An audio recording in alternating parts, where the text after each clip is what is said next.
Hi, Solideo Gloria girls. It's Jen. And I decided to do another little vlog today, not by my own choice, but because I felt like God wanted me to be this live face on the computer instead of somebody hiding behind words and this keyboard. So I'm just going to be really honest with you right now. I had a moment this morning. I had linked up with Michelle at Graceful, and she had these new buttons on the bottom of people that she was linking up with today.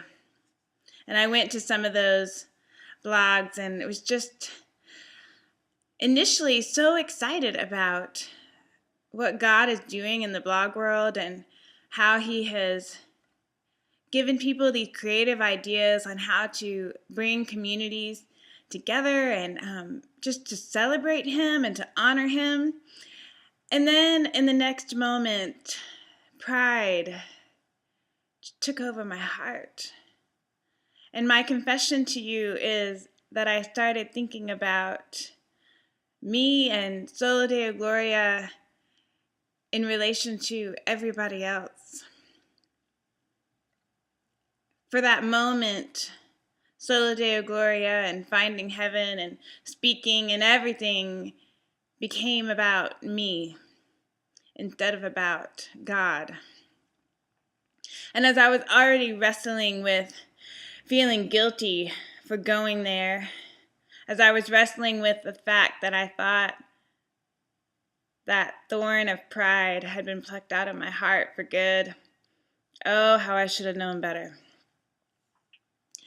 But then I sat down to do my quiet time, and I'm reading a book in conjunction with my Bible called Stone Crossings, and it's by L.L. Barkat. And in it, she's talking about how God didn't let Moses into the promised land after he struck the rock and made the water gush out. And that story has always been really hard for me because I couldn't see the grace in it at all.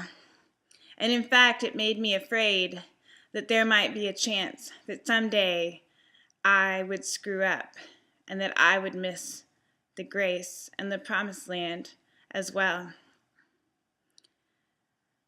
But she writes in this paragraph on page 106, in this final moment, I get the feeling that God divested Moses, kept him out of the promised land so that he could keep him at breast's length. No mitre, no mask between him and his beloved prophet, face to face, breath to breath, no veil between them.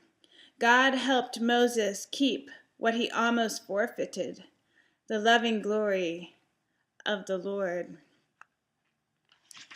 I never thought about Moses being kept out of the promised land to be grace itself. But I think today, in that short battle of pride that I had,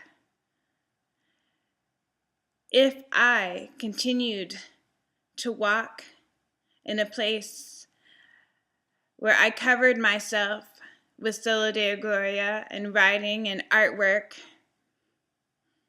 if I've tried to proclaim the gospel with my spirit alone, even if I was using the right words, one day I would get up and strike the rock, not for God's glory, but for my own.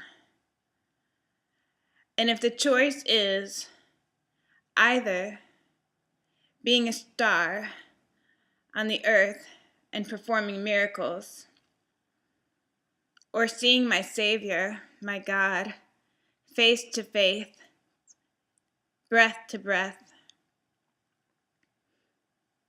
in the end, I think I would choose God. Because even if I was in some promised land that gave me all that I thought I could ever want or need, if God is not there, it's not worth but a thing.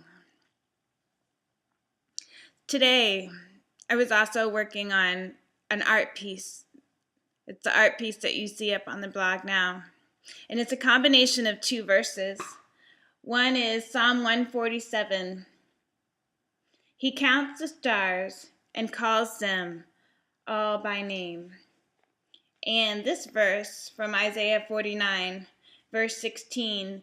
See, I have written your name on the palms of my hands. And as I was trying to bring those two verses together in an art piece, I thought about the juxtaposition between being a star here on earth and one of God's stars in the sky. And if he knows all of those stars by name, how much more does he know us? And when I think back to Moses and the gift of grace that God gave him, yes, for that moment, God took away Moses' stardom here on earth so that he would remain one of God's stars. So my encouragement to you, if you feel less than or not good enough, or if you feel like you have to strive to achieve something for God or for yourself, I want you to imagine yourself up there in the sky, the stars in the black of the night. And sure, there might be stars brighter, and sure, you're one in a million, bazillion stars. But you are bright, and you are his, and you are crafted by his hand. And he knows your name, and he gives you light so that you might reflect it to the world in whatever way he has created you to do so.